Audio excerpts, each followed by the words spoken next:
Well, good morning and welcome. It's great to see you all here today for the ceremony.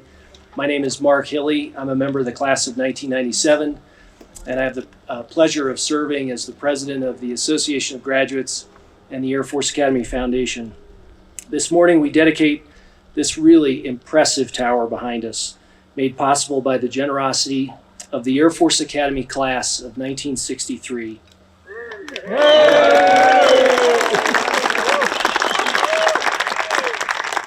We also thank Dorothy and Joseph Mahler and the Mahler Trust and other key donors. Members of the class of 63, you have made this facility a reality. We thank you for your abiding support for our Academy, especially in sustaining its timeless mission of developing leaders of character for the Air Force, the Space Force, and the nation. Joining us for the ceremony this morning are Academy senior leaders, distinguished guests, and members of the class of 1963. Unfortunately, time permits me to recognize only a small few of the many special individuals in attendance today. First, the 21st Superintendent of our Academy, Lieutenant General Rich Clark, class of 1986. Sir? Also with us is our Dean of the Faculty, Brigadier General Linnell Latendra, class of 1996. We are very honored to be joined today by the 15th Chief of Staff of the United States Air Force, our first distinguished graduate and a member of the class of 1963, General Retired Ron Fogelman and his wife, Miss Jane.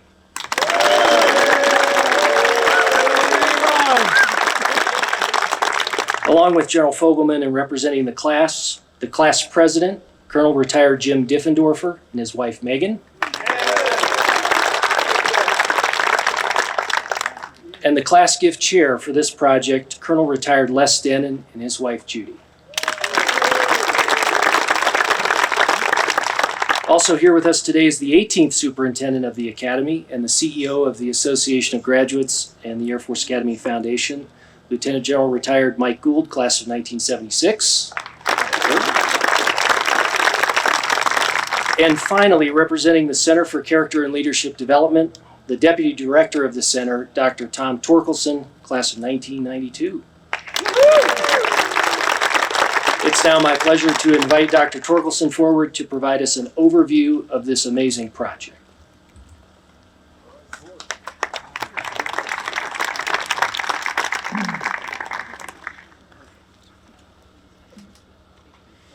Well, good morning, everyone. On behalf of Colonel Kurt Wendt, the Director for the Center for Character and Leadership Development, what we lovingly refer to as the CCLD here, one more acronym, thank you for your presence on this beautiful Colorado morning.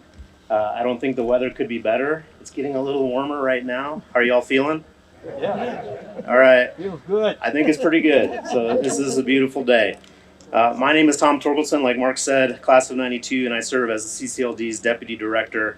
And I want to welcome you to the Academy's Outdoor Leadership Complex and this dedication ceremony for the beautiful Leadership Challenge Tower behind me. My remarks are really just a series of thank yous, and time is short, so I'm just going to dive right in. I want to say thanks again to Mark and to General Gould, not only for the introduction, but also for your partnership in general as the AOG and the Air Force Academy Foundation work to provide margin of excellence opportunities for our cadets like this tower behind us by matching generous donors like the class of 63 to institutional ideas. Thank you. I also want to thank the class of 63. I have two Air Force dads as a product of a divorce when I was small. Both of them served in Vietnam. My biological dad's a retired chief, and my stepfather who raised me is retired at 05. As I was talking with some of you before the ceremony, I don't know, it made me appreciate your service in that difficult time for our nation all the more. So thank you for not only your service then, but your generous donations now. You did make this project a reality. Your legacy will live on in this tower, and I sincerely hope you continue to enjoy your mini reunion this weekend. General Fogelman and Miss Jane, thank you for traveling and making the effort to be here.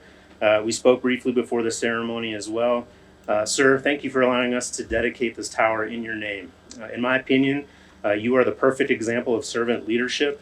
I've personally used your time as Chief of Staff as the preeminent example of when it's morally appropriate to fall on one's sword. You have the honor and respect of the entire mobility community for your time at AMC. Yeah.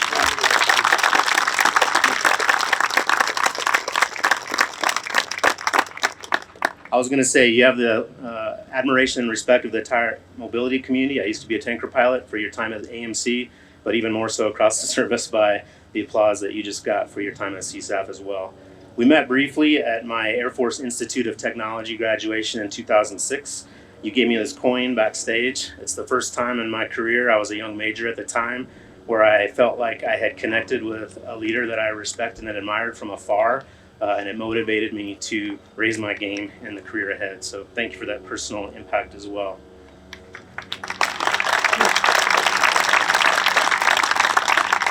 General Clark, thank you for being here. Thanks for your steadfast and inspiring leadership today.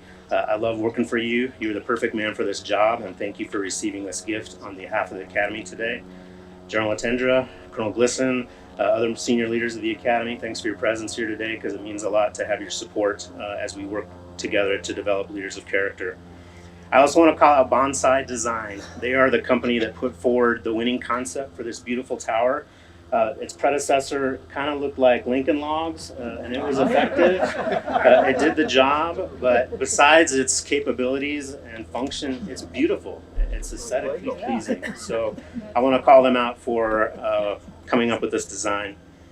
And finally, the Team CCLD, particularly our experiential-based learning team led by Ms. Christina Book, who you will hear from during our demonstration at the conclusion of the dedication. The team also includes Mr. Trevor McConnell, Mr. Jared Huckfelt, Mr. Jim Rich, and a squadron of reservists and volunteers. I'm going to call out Lieutenant Colonel Brian Fash too, because he leads our reservist team. They give this outdoor classroom purpose.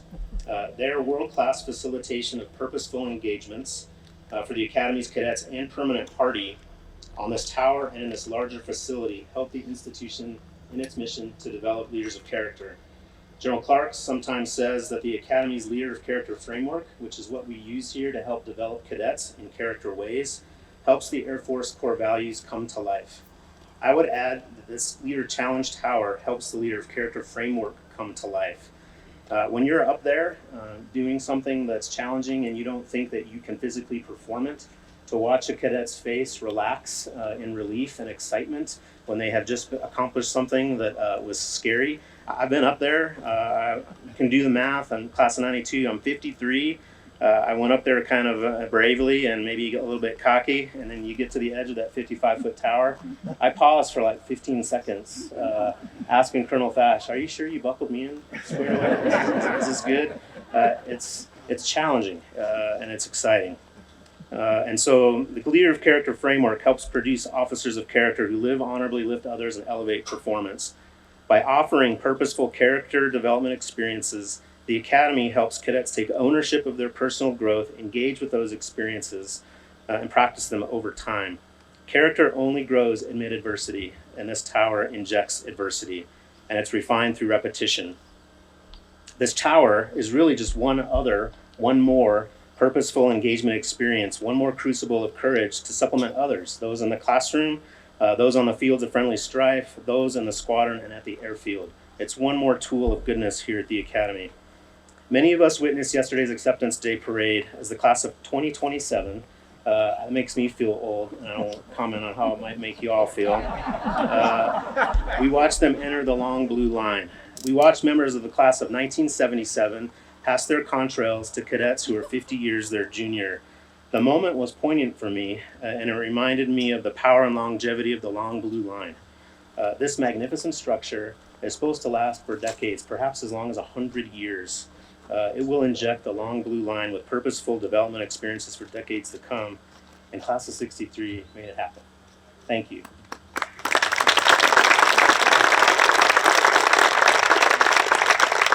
And with that, I'm turning over the mic back to Mark. Welcome. Thanks, Tom. Appreciate your team's great dedication to our cadets, and I'd love to say it that it took me less than 15 seconds to jump off, but I think that's an honor code violation.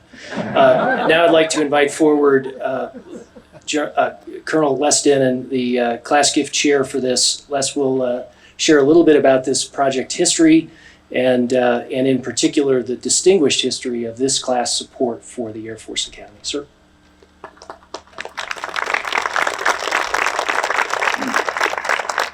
I needed a head start to get up here.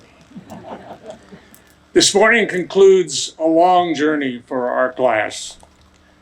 Over a decade ago, under the leadership of class president Jim Diffendorfer and gift committee chair Mick Roth, we set out to develop a different kind of gift for our 50th reunion. With over 60% participation, we presented an endowment which grew quickly to over $1 million for leadership curriculum development at the CCLD. But progress was slow. The CCLD was finding its footing. We needed something we could see and touch before it became too late. Then Colonel Kim Campbell, the leader of the CCLD, offered a project that needed urgent funding, the Leader Challenge Tower. The old telephone pole tower had been declared unsafe, training had stopped. This was a project made for us. Yards away from the original obstacle course, which we ran in June of 1959, every cadet would be exposed to the LCT, and we said, let's do it. The foundation was able to tap our class endowment. We closed the gap with a last-minute increment of funding, and the class of '63 became the lead donor and sponsor of this new tower.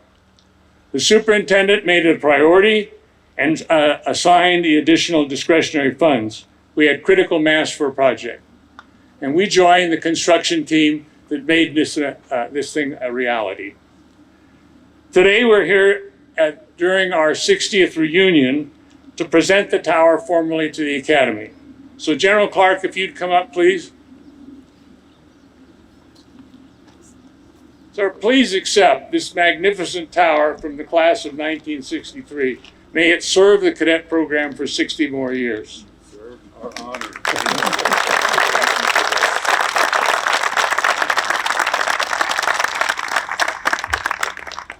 What an honor, what a great morning, and I just want to thank everyone for being here right now. It's an amazing day. First, just an amazing day, but it's an amazing day for our Academy. To be able to accept this from an incredible class in our history, and there are so many people who played important roles in making this Leadership Challenge Tower a reality. Everyone here has probably heard from me at some point a saying that my coach, Fisher DeBerry, used to say, and he'd always say, if you see a turtle sitting on a fence post, you know it didn't get there by itself. Someone helped it get there. Well, the same goes for this Leadership Challenge Tower. This fence post just happens to be 55 feet tall. And I want to take a moment to thank some of those people responsible for this gigantic fence post. First, I want to thank the Association of Graduates, General Gould, Mark Hilly, the whole team for really making this happen, our Academy Foundation for what you do for us every day, but especially this day. Thank you. I want to thank, in particular, the class of '63 for this major gift. You are leaders that have set examples for us for decades, and today you have established your example for decades to come.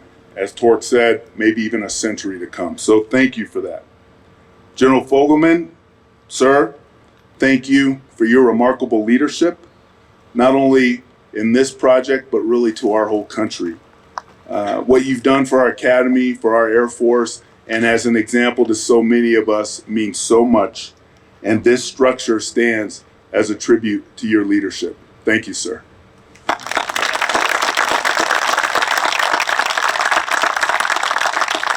I also want to thank the Center for Character and Leadership Development for your efforts in providing the learning objectives and training that challenges our cadets in this outdoor classroom. It's something that takes them beyond their comfort zone and something that will help them to develop as the leaders that we need them to be.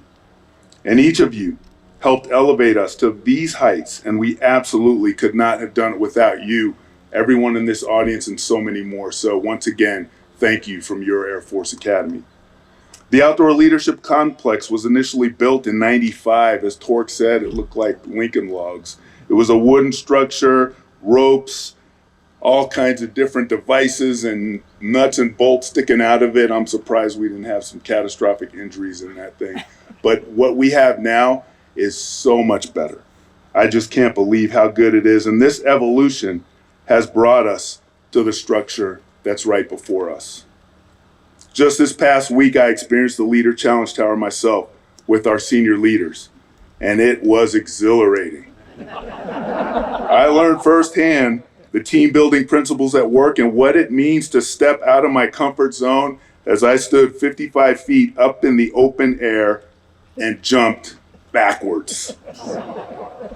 And not only did I do it, but so did all of our senior leaders sitting right here. And some of them made noises that I never thought I would hear from senior leaders, but they did it. And it really did take us out of our comfort zone, but what it also did, it binded us together even more strongly as a team. And that's what this tower is for. I got a story. I always have a story. But this one happened in a family. A mom had 2 kids, and they continuously fought. I can relate. I have 2 kids, and they continuously fight. But she told the kids that what she wanted them to do was to go get a bundle of sticks and bring them to her. So they brought all the sticks that they could find. She tied the sticks together, and she said, "Now, try to break this bundle." And they tried, they did everything they could to try to snap that bundle of sticks, but it just wouldn't snap, it wouldn't break. It was seemingly indestructible. Then she untied the bundle and she gave them the sticks and said, "Now, break them one by one." And they did. One after another, the sticks broke. And after they broke each individual stick, she told them, "As long as you remain united, you are no match. You are no match for your enemies." Let me reframe that. Your enemies are no match for you. They can never, ever defeat you if you stick together. That's what this tower does. It pulls us together so that our enemies will never defeat us. And the Leader Challenge Tower reminds our cadets just how important it is that we remain united. It's a 55-foot tool that will help us to create leaders of character willing to take on the new challenges that our adversaries will present to us. It will help them to step out of their box, out of their comfort zone, to come up with the bold ideas that we're going to need to remain at the top of the global ladder. It's an outdoor classroom showing our cadets that we are stronger together. And it's going to help develop them to become the officers who will support and defend our Constitution, and it will help prepare them to lead the teams that will win our nation's wars.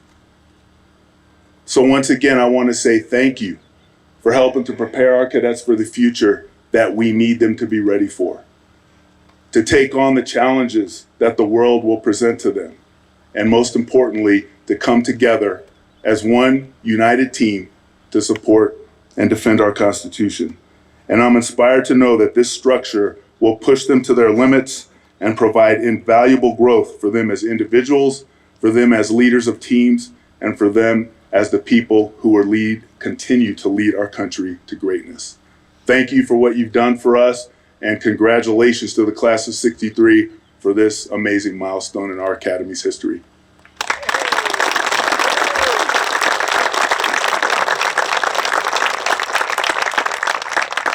Thank you, General Clark, for those remarks, as well as for your tireless leadership of our Air Force Academy. We really appreciate you. Thank you, sir.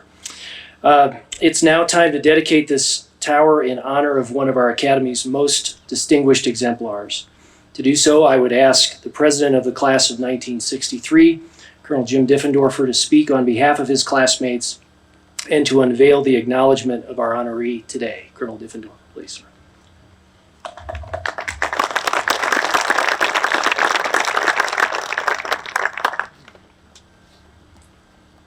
It was mentioned at our memorial service yesterday that we are a class of many firsts. We're also a class who has an individual who attained many firsts in his Air Force career. I'm speaking, of course, of Ron Fogelman. You know, he was the first graduate to become the Air Force Chief of Staff. He was also the first Academy graduate to give the graduation address at the Academy.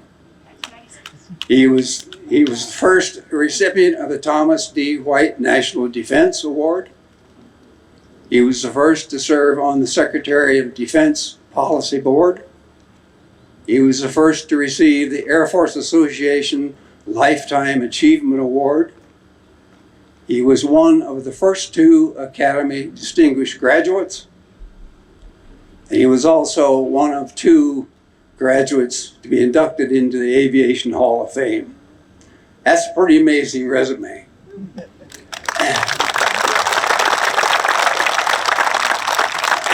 I am pleased and honored to be here today to represent the class of 1963 at this dedication ceremony. I'd like to read for you what is written on the plaque. It's right out there.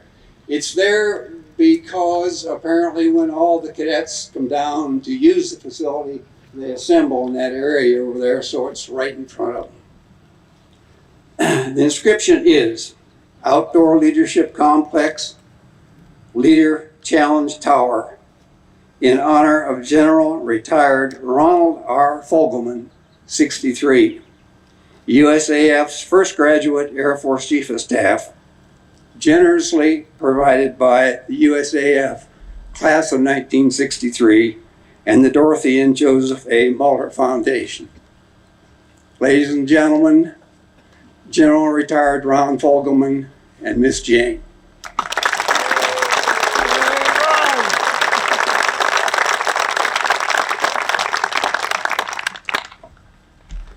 General Clark, staff, faculty, alumni, members of the class of 63, spouses, family members, cadets of the wing, and other distinguished guests. I want to thank the leaders and the contributors of the class of 63, along with the AOG and the Academy Foundation for their support for the funding for the completion of this facility.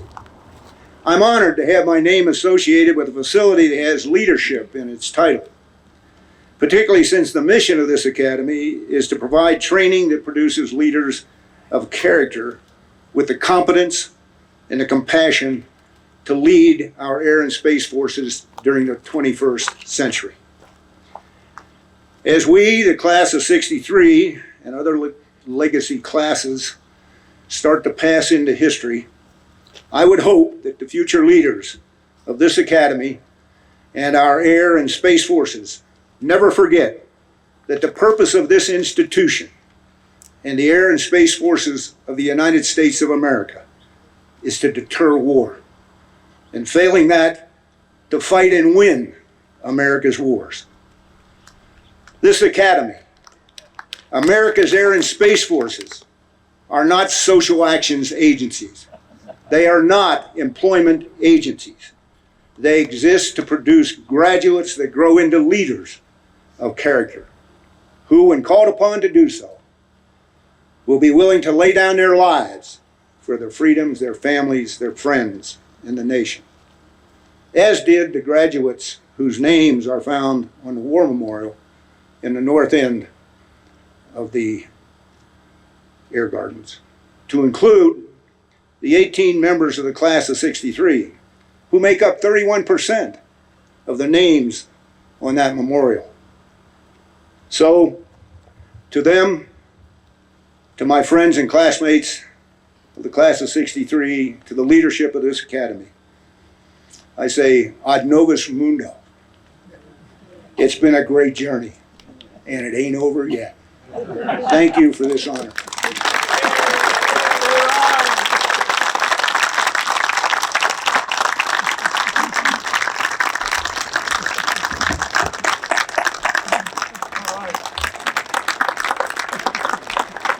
It's officially time to cut the ribbon. I'd ask to join General Fogelman, General Clark, Colonel Diffendorfer, Colonel Denon, Dr. Torkelson, and General Gould to please come forward.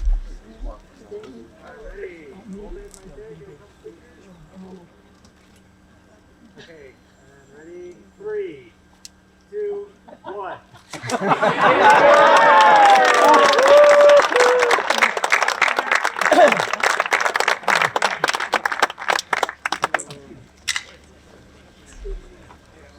Thank you again for attending today, and our sincere thanks to the class of 1963 for your incredible generosity. Christine?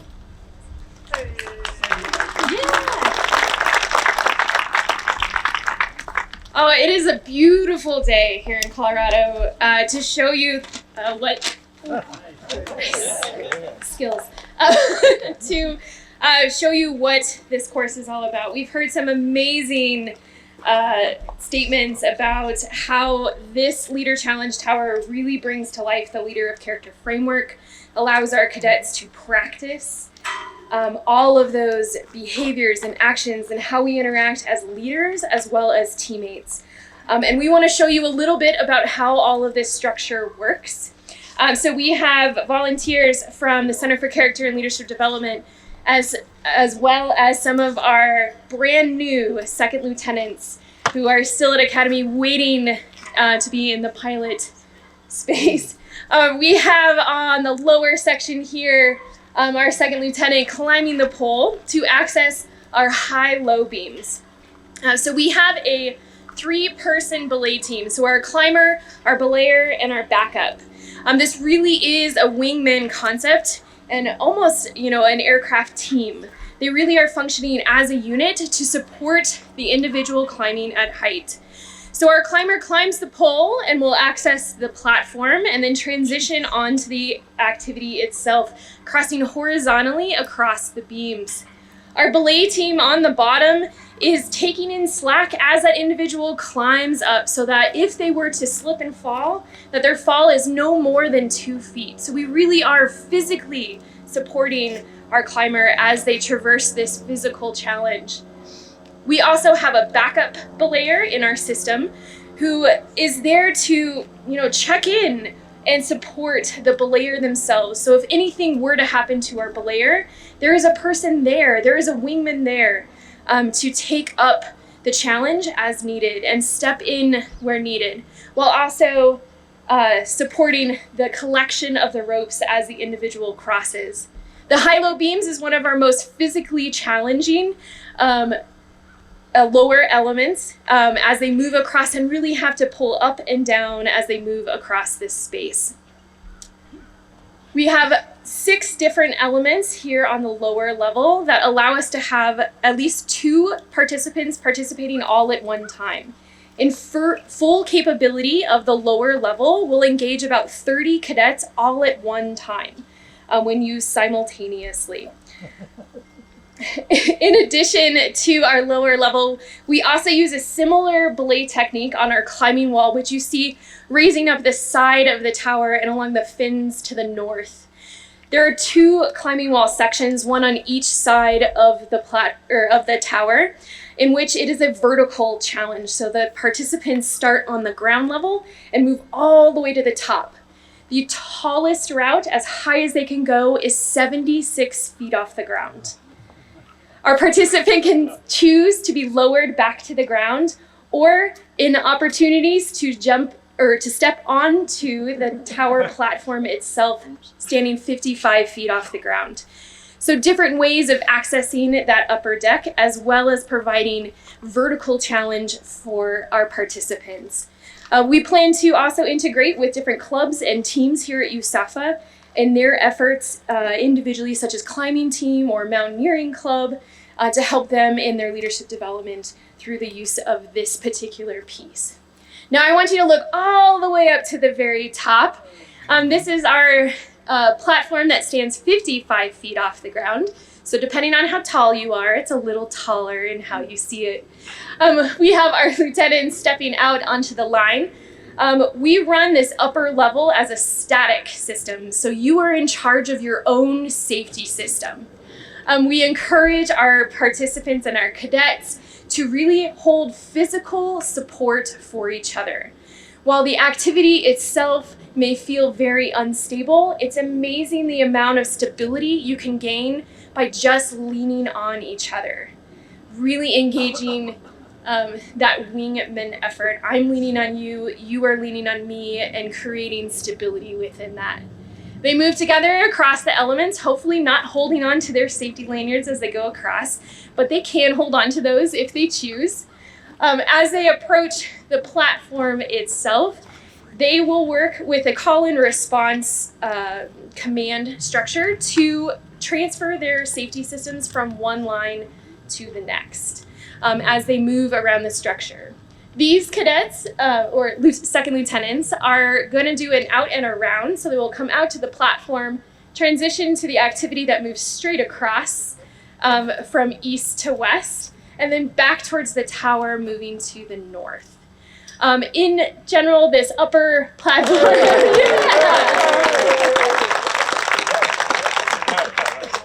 so they will work together to ensure each other's safety as they transfer their lines from one belay cable to the next so that they can continue their path.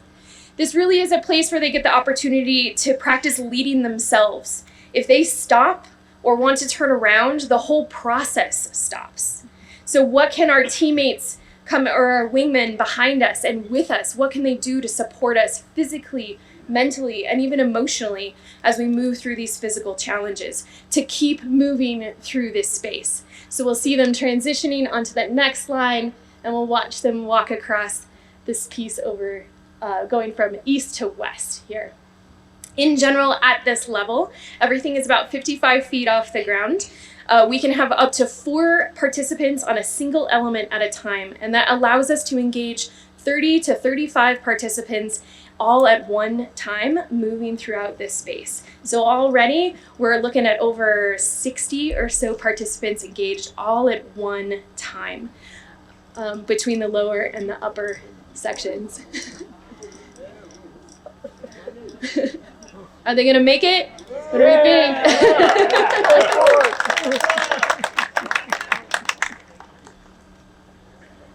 So our experiential-based learning team is also all about that team component. And so while teams are sometimes partners, sometimes they are entire units. So we have worked with various teams, such as the soccer team and tennis team here at USAFA, and created some team activities that engage in collaboration at this 55-foot platform level. So we would set out the group of, you have to move out into this space. You have to figure out a way to support yourself and others as they get across. And then we'll ask them to actually complete a task or challenge while they are at height. So passing beach balls around the space, trying to meet a certain amount of capability as they move through. As this team moves back to the main tower, the tower itself, we have already had 3,500 cadets on this structure since it was turned over to us in June of last year. So we have seen 2 classes come through in their 3-degree Rising Summer experience as part of combat survival training. And we have already had such a huge impact here at USAFA. I think in 2 years, we will have seen every single cadet who has been here at USAFA, and it will be on this structure. The next piece I want to show you is looking up at the platforms. We have 2 simulated free falls, which you'll see as those red devices. They are a 2-meter bungee in which they'll experience about a 6-foot free fall, and then the system will catch up with them and continue to lower them all the way to the ground. There's different ways of leaving the tower, from being clipped in from in front or behind. So you have nothing to hold on as you go out. And we'll have one of each here on the tower.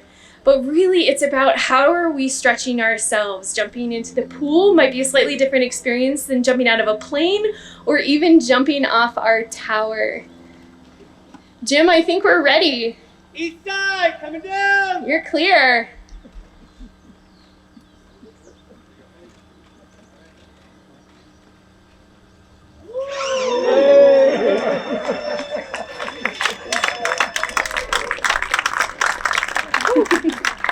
So one of many different ways to jump off the tower. I believe we have one more, Jim. Yep. West side, coming down.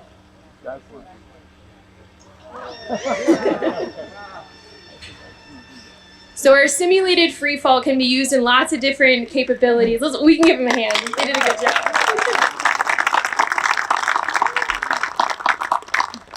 Our simulated freefall has been used by some of the cadet wing already to do some checkoffs or practices within our parachute landing falls. So we see a lot of integration with that. We've also worked with some of our athletic department for individuals who are scared about that 10 meter and getting that opportunity to try and experience that same sensation that they may feel at the 10 meter. But ours is a little taller than 10 meters. We think about 15 or so.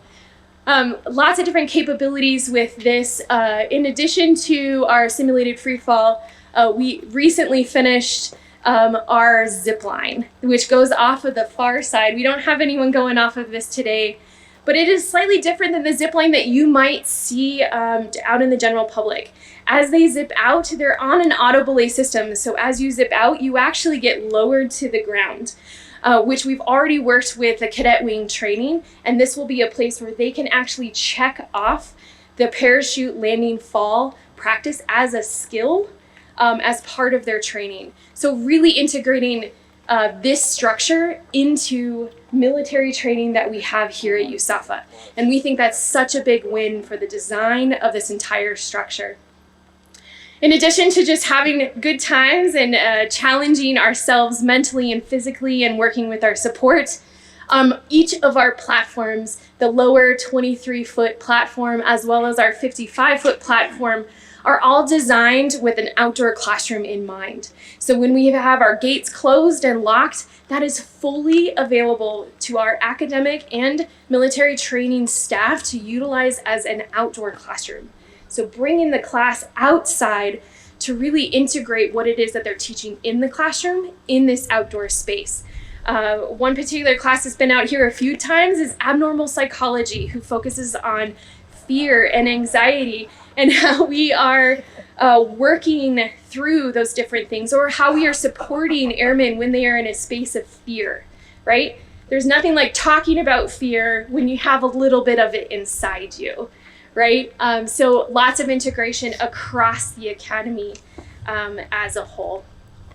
In general, as we have all said, this tower is going to be here probably longer than I will be alive. And that is extremely exciting to have here at USAFA, and really ups our game and our ability to focus on our future fight with our cadets as they come through. We are so grateful for this gift. It'll probably be the coolest course I ever work on in my entire life. So thank you all very much. Over to you. We're good? Awesome. Thank you all so much for coming out today. We really appreciate it. Buses are over on that side. There's restrooms over by the restrooms as well. If you have any questions, please feel free to come and ask. Thank you all so much.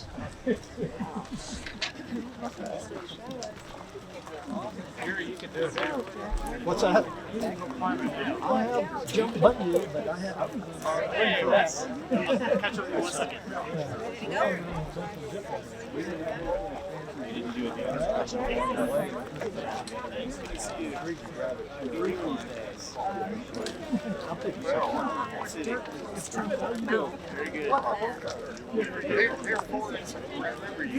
All right, 8:45 tomorrow. You need water? Ninth floor. Okay, I'm standing by. Right off the elevator into the